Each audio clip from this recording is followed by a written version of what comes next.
En el verano de 1991, un día común se convirtió en una pesadilla que nadie podría olvidar. Una joven desapareció sin dejar rastro en su vecindario, arrebatada de una manera que impactó a toda la comunidad. Durante casi 2 décadas, su destino permaneció como un misterio aterrador. Familias rezaron, investigadores buscaron, pero las respuestas se negaron a llegar.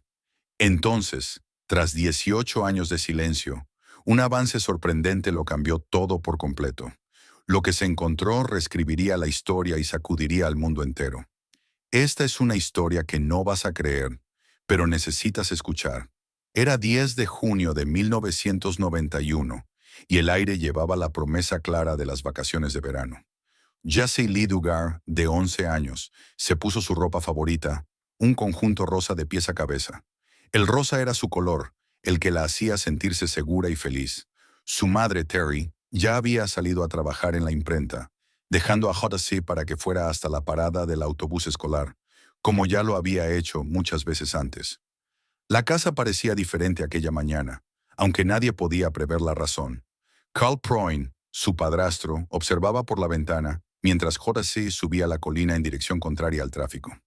Su ropa rosa era un punto brillante contra el paisaje montañoso. Myers debería ser un lugar seguro. Por eso Terry había trasladado a la familia desde el condado de Los Ángeles, para escapar de los peligros de la vida en la ciudad. La comunidad rural al sur de Lake Tahoe parecía el lugar perfecto para criar a los hijos, donde los vecinos se conocían y los niños podían ir caminando a la escuela sin temor. Pero la seguridad muchas veces es solo una ilusión. Jessie había llegado a la mitad de la colina cuando notó un auto gris. Este redujo la velocidad al acercarse a ella, y al principio no le pareció extraño. Los conductores a menudo paraban para pedir indicaciones en esa pequeña comunidad montañosa. Ella era una niña servicial, del tipo que señalaría a los turistas hacia el lago o les diría dónde encontrar la gasolinera más cercana. El auto se detuvo a su lado y por la ventana bajada pudo ver claramente al conductor. Parecía un hombre común, de mediana edad. Lo que ella no podía ver era el dispositivo en su mano, aquel que cambiaría todo en un instante. Desde su posición en la casa, Carl Proin presenció algo que lo perseguiría para siempre. Vio al auto gris dar la vuelta en la parada donde Jessie esperaba. Vio figuras moviéndose frenéticamente dentro del vehículo. Vio a su hijastra ser forzada a entrar en ese auto. Carl tomó su bicicleta y pedaleó furiosamente tras ellos, con el corazón latiendo de terror y desesperación. Pero una bicicleta no podía competir con un auto. En instantes, el vehículo desapareció por los sinuosos caminos de la montaña, llevando a Jessie a una pesadilla que duraría 18 años. El autobús escolar llegó en el horario habitual, pero Jessie no estaba allí.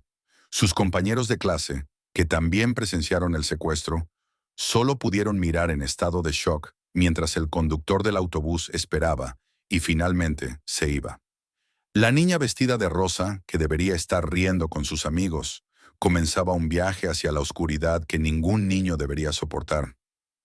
Pero, ¿qué ocurrió realmente en esos momentos cruciales? ¿Quién manejaba ese auto gris? ¿Y por qué eligieron a JC? El conductor del auto gris era Philip Craig Yerio, un hombre de 40 años cuya vida había sido un descenso constante hacia la oscuridad. Nacido en Pittsburgh, California, en 1951, Philip había sido descrito por su padre como un buen chico. Pero un accidente de moto en su adolescencia lo cambió todo, llevándolo a un camino de abuso de drogas y comportamientos cada vez más perturbadores. Lo que Jessie no podía saber al acercarse al auto era que estaba frente a un secuestrador condenado y violador. 15 años antes, en 1976, Philip cometió un crimen horrible que debería haberlo mantenido encerrado para siempre. Había secuestrado a una joven de 25 años, Catherine Callaway, en South Lake Tahoe, la misma zona donde Jessie vivía ahora. Los paralelismos eran escalofriantes. Philip llevó a Catherine a un almacén en Reno, Nevada, donde la retuvo durante más de 5 horas, sometiéndola a horrores indescriptibles. Solo un golpe de suerte, cuando un policía vio su auto e inició una investigación, salvó la vida de Catherine. Philip fue condenado a 50 años en una prisión federal, pero el sistema falló. A pesar de la condena, fue liberado tras cumplir solo 11 años. Ahora estaba en libertad condicional, viviendo en Antioquia, California, con su esposa Nancy, una mujer que conoció mientras estaba preso. Nancy Boenegra visitaba a su tío, otro recluso, cuando conoció a Philip. El romance floreció, culminando en matrimonio en 1981, una unión construida sobre manipulación y una oscuridad compartida. La pareja vivía en la casa de la madre anciana de Philip, que sufría demencia. Como condición de la libertad condicional, Philip usaba un brazalete GPS y era visitado regularmente por oficiales. En el papel, estaba siendo monitoreado. En realidad, planeaba su próximo crimen. Dentro del auto gris aquella mañana, mientras Jassy subía la colina sin sospechar, Nancy Guerrio estaba sentada en el asiento del pasajero. La pareja no buscaba direcciones, sino una víctima. Eligieron cuidadosamente la ubicación, regresando a la misma área donde Philip había secuestrado con éxito antes. En el momento en que Jassy se acercó al auto, Philip activó el dispositivo en su mano, una pistola de descarga eléctrica, y la usó sin dudar. Jassy cayó inconsciente, su pequeño cuerpo sacudido mientras 50.000 voltios lo atravesaban. Nancy inmediatamente arrastró a la niña inconsciente hacia el auto, quitándole la ropa, pero dejando solo un pequeño anillo con forma de mariposa que Jassy llevaba puesto. Mientras Carl Proin pedaleaba desesperadamente tras ellos, el auto gris ya aceleraba hacia la autopista. Allí dentro, Nancy sostenía una manta sobre la niña inconsciente, mientras Philip conducía con la determinación concentrada de un hombre que ya había hecho eso antes. El viaje de 3 horas hasta Antioquia dio a Jassy tiempo para fluctuar entre la conciencia y la inconsciencia. Las únicas palabras que pronunció durante todo el trayecto fueron un llamado nacido de la inocencia y la desesperación. Sus padres no podían pagar un rescate, pero aquello no era cuestión de dinero. Era algo mucho más siniestro. Lo que Jassy no sabía era que la llevaban a una casa de horrores, un lugar donde la realidad misma se distorsionaría más allá del reconocimiento. La propiedad en 1554 Walnut Avenue, en Antioquia, parecía común desde la calle, pero detrás de la casa había un mundo secreto que sería su prisión por los próximos 18 años. La propiedad Herrio en Antioquia parecía normal para cualquiera que pasara en auto. Era una casa modesta, en una zona no incorporada, rodeada por otras casas típicas de suburbio. Pero las apariencias engañan. Detrás de la casa principal había un mundo de secretos cuidadosamente construidos.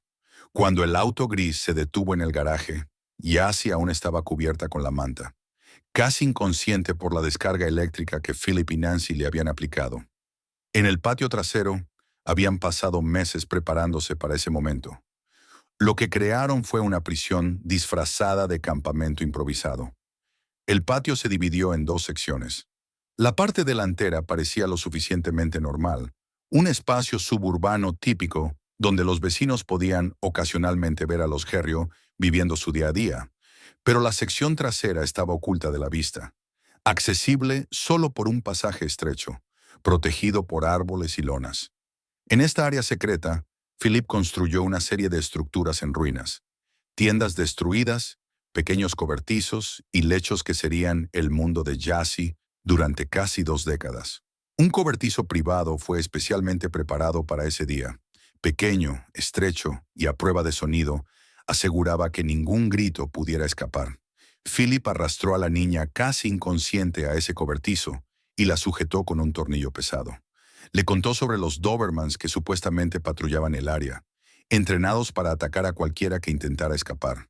En realidad, no había tales perros, pero Jassy no tenía forma de saber que eso era solo otra mentira en una serie interminable de engaños. El cobertizo se convirtió en el universo entero de Jassy. Contenía un balde para sus necesidades, un colchón delgado y poco más. Ella fue mantenida esposada, desnuda y aterrorizada, visitada solo por Philip, que ocasionalmente traía comida rápida para ella y se involucraba en conversaciones desconectadas sobre religión y su visión distorsionada del mundo. Durante la primera semana, Jassy permaneció encadenada y confundida. No tenía idea de dónde estaba ni qué había ocurrido con su vida normal. La niña de 11 años que había subido esa colina vestida de rosa había desaparecido. reemplazada por una niña aterrorizada tratando de entender por qué eso estaba sucediendo. Pero lo peor aún estaba por venir. 7 días después del secuestro, Philip entró en el cobertizo con un propósito diferente.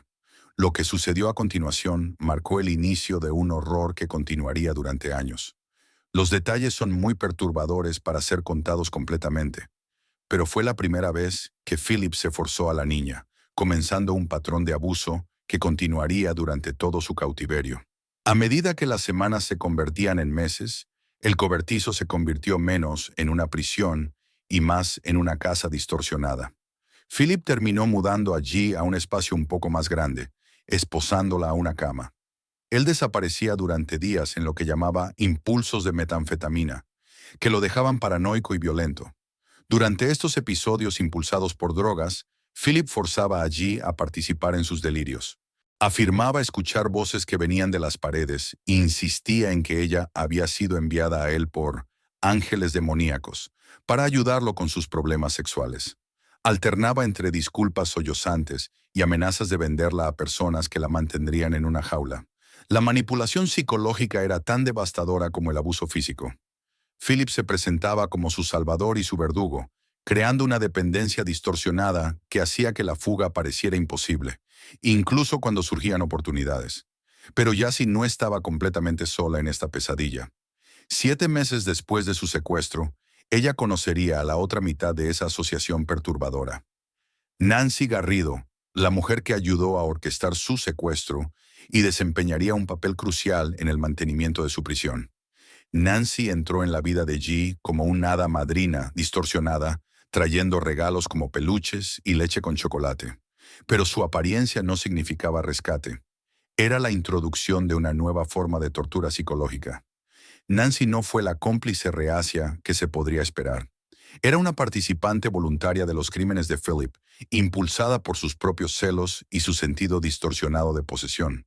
Cuando conoció a G, Nancy alternaba entre preocupación materna y crueldad fría, creando una dinámica confusa que definiría su relación por muchos años. La mujer que trabajaba como auxiliar en un hogar de ancianos durante el día se convertía en la segunda captora de G por la noche. Nancy veía a la niña no como una víctima a proteger, sino como una rival por la atención de Philip. Ella culpaba a G por su propia situación, como si una niña de 11 años hubiera, de alguna manera, elegido molestar su matrimonio. Sus manipulaciones eran más sutiles, pero no menos dañinas que el abuso directo de Philip. Ella cubría a G con momentos de gentileza solo para retirarlo sin aviso previo. Expresaba preocupación por el bienestar de la niña y, al mismo tiempo, contribuía a mantener las condiciones de su prisión. Cuando Philip fue brevemente devuelto a la cárcel por fallar en una prueba de drogas, Nancy asumió perfectamente el papel de carcelera principal. Demostró ser capaz de mantener el control psicológico que mantenía a G presa, demostrando que la prisión no era solo la obsesión de un hombre, sino una ilusión compartida por dos individuos profundamente perturbados. Mientras G crecía de niña a adolescente en cautiverio, los Garridos comenzaron a crear mentiras cada vez más elaboradas sobre su situación. Decían a los vecinos que G era una pariente, explicando así su presencia cuando era vista ocasionalmente en el patio trasero. La propiedad se fue volviendo cada vez más protegida. Philip construyó una cerca de 2,5 metros alrededor del patio y colocó barreras adicionales para evitar miradas curiosas. Montó una tienda donde G podía pasar tiempo al aire libre, el primer gusto de aire fresco que experimentaba desde su secuestro. Pero incluso esas pequeñas libertades venían con costos psicológicos devastadores. Los Garridos ocasionalmente daban gatitos a G para cuidar, permitiéndole experimentar momentos de alegría y afecto. Luego, sin aviso, los animales desaparecían misteriosamente, dejando a Yassi con el corazón roto y más aislada que antes. La manipulación más cruel ocurrió cuando Philip descubrió que G estaba manteniendo un diario sobre los gatitos. En ese diario, ella había escrito su nombre verdadero, JC, la primera vez que pudo usar su identidad en cautiverio.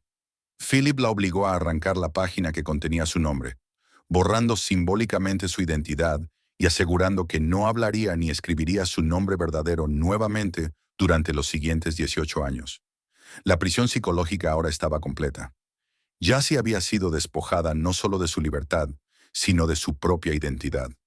Ella ya no era Jaycee Lee Dugard, la niña de 11 años que amaba el color rosa y estaba emocionada con una excursión escolar. Ella era lo que los Garridos querían que fuera. Pero el espíritu humano tiene una capacidad notable de supervivencia, y Jassy estaba a punto de descubrir reservas de fuerza que jamás imaginó poseer, porque su mayor desafío aún estaba por venir. 3 años en su cautiverio, el cuerpo de G comenzó a cambiar de formas que ninguna niña de 14 años debería enfrentar sola. Los Garridos notaron incluso antes de que ella se diera cuenta. Su pequeño cuerpo cargaba con las consecuencias del abuso continuo de Philip. El domingo de Pascua de 1994 ocurrió un punto de inflexión. Por primera vez desde el secuestro, los Garridos le dieron comida casera, en lugar de las comidas habituales de comida rápida. Un gesto pequeño, pero cargado de significado. Se estaban preparando para algo. Cuando dijeron que ella estaba embarazada, el mundo de G cambió una vez más. A los 13 años, ella había aprendido sobre la conexión entre sexo y embarazo por televisión, pero nada podría prepararla para la realidad de llevar un hijo, siendo ella misma todavía una niña. La reacción de los Garridos ante el embarazo reveló la profundidad de su ilusión. En lugar de verlo como prueba de sus crímenes, trataron el acontecimiento como algo bendecido. Philip afirmaba que formaba parte del plan de Dios. Nancy comenzaba a ver allí la oportunidad de finalmente tener la familia que siempre quiso. Jassy pasó los meses del embarazo viendo programas de televisión sobre parto, tratando de prepararse para algo que ninguna adolescente debería enfrentar sola. No tuvo acceso a atención médica, ni a vitaminas prenatales, ni a ningún médico para monitorear su salud o el desarrollo del bebé. Estaba completamente dependiente de la versión distorsionada de cuidado ofrecida por su captor. El 18 de agosto de 1994, a los 14 años, Jassy dio a luz a su primera hija en el complejo improvisado del patio trasero. El parto ocurrió en una de las estructuras precarias, con Nancy actuando como partera. Fue un momento que debería haber sido alegre, pero fue ensombrecido por las circunstancias de su cautiverio. La llegada del bebé cambió la dinámica de la casa. El abuso de Jassy por parte de Philip se volvió menos frecuente, aunque nunca desapareció por completo. Él afirmaba que había sido transformado por la paternidad, pero sus acciones sugerían lo contrario. Todavía forzaba a Jassy cuando estaba bajo la influencia de drogas, mostrando que su proclamado despertar espiritual era tan falso como todo lo demás acerca de él.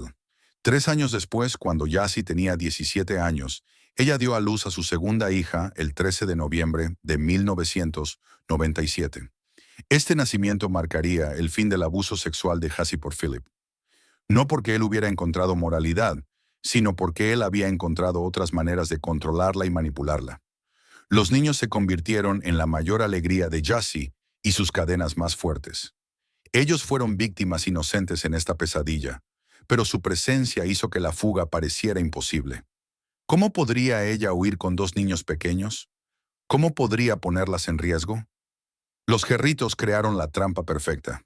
Transformaron el amor de Jassy por sus hijos en otra forma de prisión, pero los niños también le dieron a Jassy algo que ella había perdido: un sentido de propósito que ella sacrificó para protegerlas. Usando información obtenida de la televisión para guiar su maternidad, ella creó un mundo de amor y estabilidad dentro de la pesadilla, mostrando una fuerza y resistencia que habría sido imposible de imaginar cuando ella era una niña de 11 años. Los Carrios continuaron con su manipulación psicológica, obligando a Jassy a presentarse como la hermana mayor de los niños, en lugar de su madre, que Nancy exigió que fuera llamada madre, mientras Jassy fue relegada al papel de hermana mayor. Esta ficción se mantuvo durante años, incluso cuando la familia finalmente tuvo contacto con el mundo exterior. Los niños crecieron y el complejo en el patio se convirtió en todo su universo. Ellos no sabían de otra vida, ninguna otra estructura familiar. Para ellos, esa disposición extraña era normal. Philip era su padre, Nancy su madre y Jaycee la hermana mayor que cuidaba de ellas. Pero el mundo exterior seguía buscando respuestas, y el secreto de Gerios se estaba volviendo más difícil de mantener. Mientras Yassi daba a luz y criaba hijos en cautiverio, el mundo exterior nunca se olvidó de ella. La búsqueda de J.C. Lee Dugard se convirtió en uno de los casos de personas desaparecidas más extensos en la historia de California. Varias horas después de su desaparición, los medios locales y nacionales habían llegado a la pequeña comunidad montañosa de Myers. La imagen de la niña de 11 años, con su ropa rosa, se transmitía en todo el país, y su historia fue presentada en America's Most Wanted apenas 4 días después del secuestro. Terry Proin, madre de J.C., fundó una organización llamada Year Sees Hope, que coordinó esfuerzos voluntarios y campañas de recaudación de fondos. La ciudad de Myers estaba cubierta de cintas rosas, como un recordatorio constante de su ausencia y un símbolo de esperanza para su regreso. Decenas de miles de volantes fueron distribuidos por Estados Unidos. Se vendieron cintas de una canción llamada J.C. Lee, junto con camisetas, sudaderas y botones, para recaudar dinero para los esfuerzos de búsqueda. El Centro Nacional para Personas Desaparecidas y Explotadas, NCMS, y Child Quest International se unieron al esfuerzo, aportando recursos nacionales para manejar el caso. A pesar del enorme esfuerzo de búsqueda, la investigación estuvo plagada de pistas falsas y oportunidades perdidas.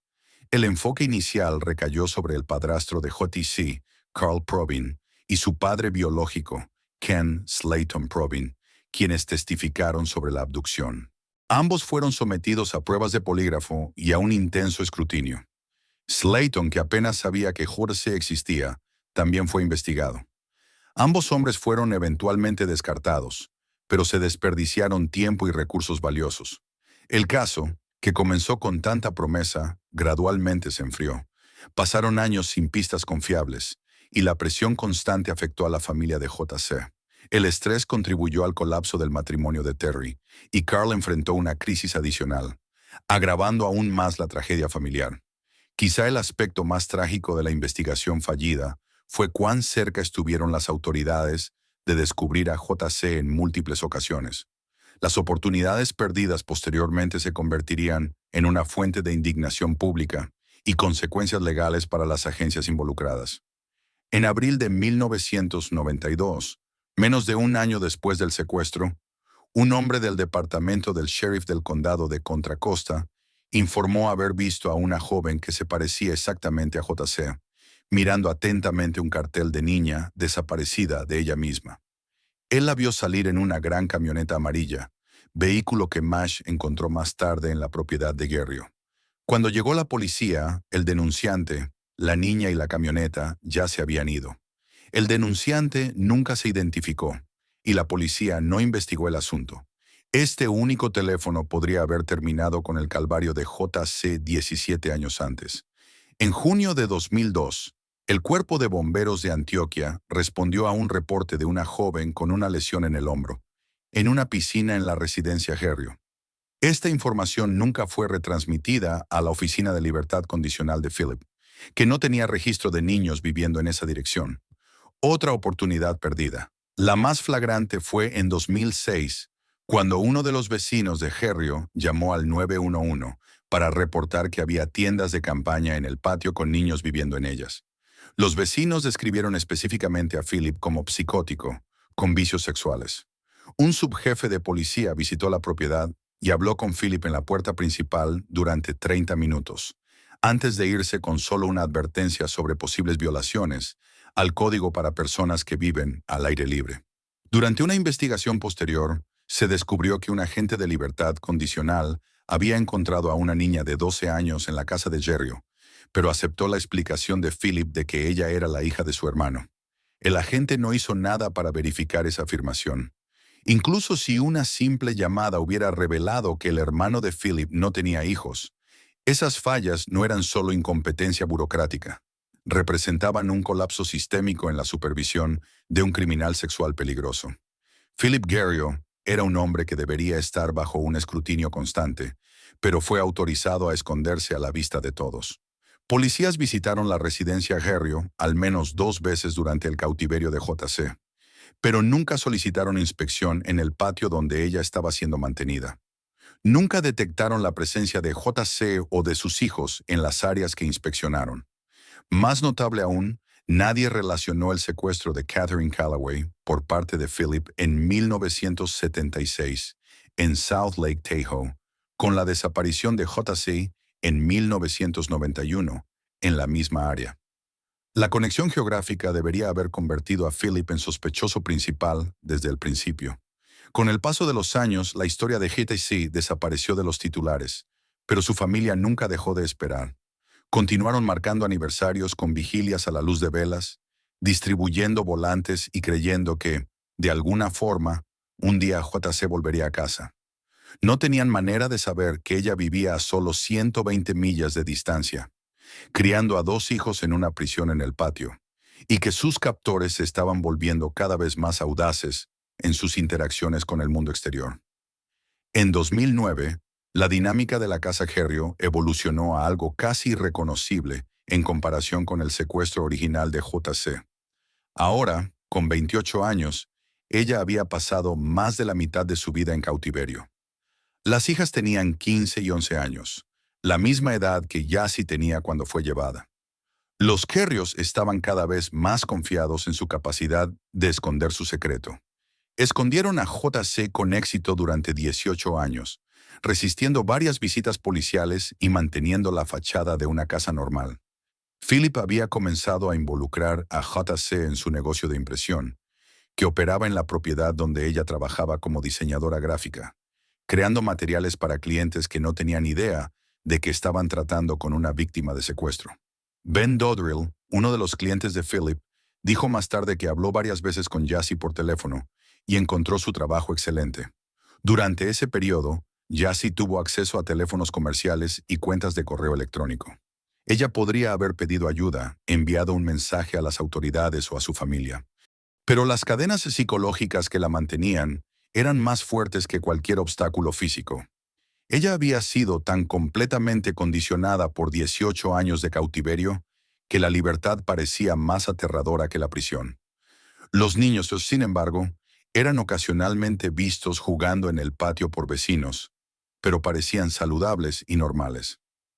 Testigos más tarde testificaron que Jassy, a veces, atendía a la puerta de la casa cuando las personas venían, pero ella nunca indicó que había un problema ni intentó buscar ayuda. Esa aparente normalidad era, en sí, un testimonio de la naturaleza insidiosa del abuso psicológico a largo plazo. Jassy había creado una unidad familiar funcional dentro de las restricciones de su cautiverio, pero era una familia construida sobre mentiras y mantenida por el miedo. La confianza de Herrio estaba a punto de convertirse en su ruina. Dirigido por Philip, por sus delirios grandiosos y obsesiones religiosas, comenzó a creer que había sido elegido por Dios para una misión especial. Quería compartir sus percepciones, particularmente su creencia de que había descubierto una cura para la vida sexual. Esa ilusión lo llevó a correr riesgos cada vez más peligrosos. Empezó a aventurarse con las hijas de Jassy, presentándolas como sus propias hijas y asimismo como un hombre reformado con un mensaje de redención. Las niñas, que nunca conocieron otra vida, lo acompañaban en esas apariciones públicas. Sin duda, el comportamiento de Philip durante esos paseos era errático y llamaba la atención. Hablaba sobre revelación divina y afirmaba tener información importante sobre cómo controlar los impulsos humanos. Para los observadores, parecía un hombre al borde de un colapso, acompañado por 2 chicas sumisas, pálidas, que parecían extrañamente desconectadas de su entorno. Fue esa combinación de factores, los delirios crecientes de Philip, su necesidad de validación pública y el comportamiento inusual de las niñas, la que finalmente derribaría la casa de naipes. El 24 de agosto de 2009, Philip tomó una decisión que acabaría con el cautiverio de Jassy. Decidió visitar el campus de la Universidad de California en Berkeley, acompañado por las hijas de Jassy, con la intención de promover su programa Deseo de Dios. Lo que Philip no percibió fue que su condena previa como agresor sexual y su estatus actual como libertad condicional federal lo hacían fácilmente identificable, una vez que las autoridades comenzaran a investigar. Su comportamiento paranoico y el extraño comportamiento de las niñas que lo acompañaban levantaron sospechas inmediatamente en la seguridad del campus. Cuando Philip abordó a la gerente de eventos especiales, Lisa Campbell, para solicitar permiso para un evento en el campus, ella encontró su comportamiento errático y a las chicas malhumoradas y sumisas. Algo en esa interacción le incomodó lo suficiente como para que pidiera que regresara al día siguiente para una consulta formal. Esa simple petición de reprogramación resultaría ser el hilo que, al ser jalado, desenmarañaría 18 años de mentiras cuidadosamente construidas. La oficial de policía, Ali Jacobs, realizó una verificación de antecedentes de rutina en Philip y descubrió lo que debió haber sido identificado años antes: que ese hombre, hablando de redención e inspiración divina, era un criminal sexual registrado y estaba en libertad condicional federal por secuestro y violación.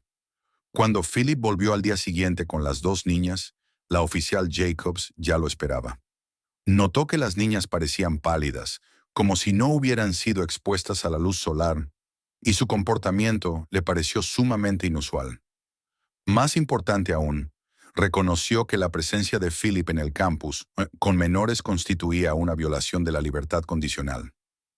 Jacobs contactó con la Oficina de Libertad Condicional de Philip, dejando un mensaje detallado sobre sus preocupaciones. Esa llamada desencadenaría una serie de eventos que finalmente traerían a Jassy de regreso a casa. Pero, incluso cuando la red se cerraba alrededor de los Garrido, la propia Jassy demostraría ser el mayor obstáculo para su propio rescate. Tras 18 años de cautiverio, desarrolló lo que parecía ser una lealtad feroz hacia sus captores, un fenómeno psicológico que fascinaría y perturbaría a quienes intentaban entender su prueba.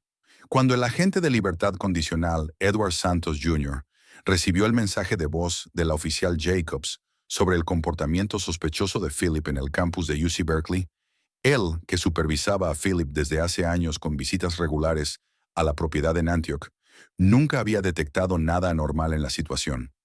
El mensaje de UC Berkeley cambió todo.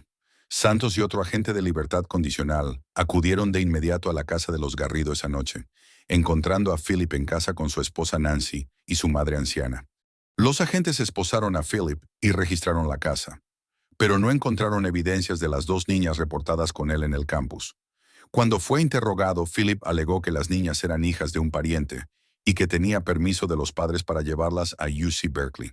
Esa explicación debió haber sido fácil de verificar, pero los supervisores de libertad condicional de Philip cometieron el mismo error que la policía había estado cometiendo durante años. Aceptaron su palabra sin realizar una investigación completa. Las violaciones de la libertad condicional eran claras y graves. Philip no tenía permiso para relacionarse con menores sin autorización, y Berkeley estaba bien fuera del radio de 25 millas en que se le permitía viajar desde su casa. A pesar de esas infracciones evidentes, los agentes devolvieron a Philip a su casa y simplemente le ordenaron que se presentara en la oficina de libertad condicional al día siguiente para una discusión más profunda. Esa decisión sería, más tarde, criticada como otra oportunidad perdida para descubrir el cautiverio de Jassy. Los agentes no realizaron una búsqueda completa en la propiedad esa noche, incluyendo las áreas escondidas del patio, donde podrían haber terminado la prueba 18 horas antes. A la mañana siguiente, 26 de agosto de 2009, Philip llegó a la oficina de libertad condicional en Concord, California, según lo ordenado. Pero no vino solo. Lo acompañaban Nancy, las dos niñas de UC Berkeley, y una mujer que él presentó como Alisa.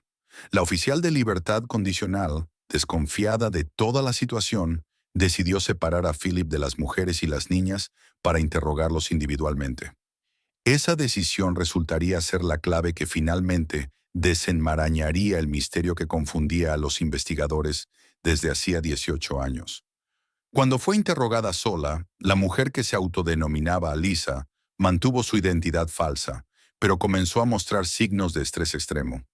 Alegó que las dos niñas eran sus hijas y que ella era una esposa maltratada de Minnesota, escondiéndose de un esposo abusivo.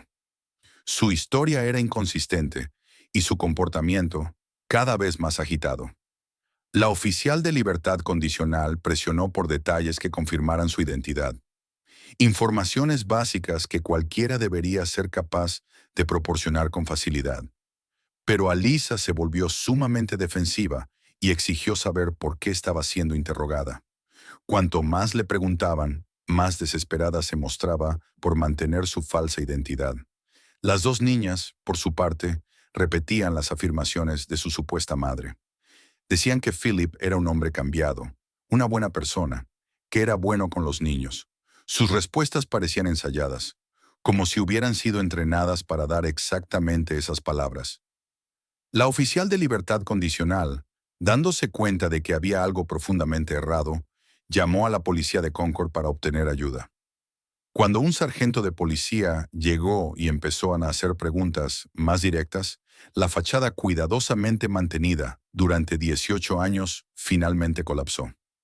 Ante la posibilidad de consecuencias graves, Philip Garrido tomó una decisión que acabaría con la farsa para siempre. Él confesó al sargento de policía que había secuestrado y violado a la mujer que conocían como Alisa. Solo entonces, J.C. Dugard pronunció su verdadero nombre por primera vez en 18 años. El momento fue triunfante y conmovedor.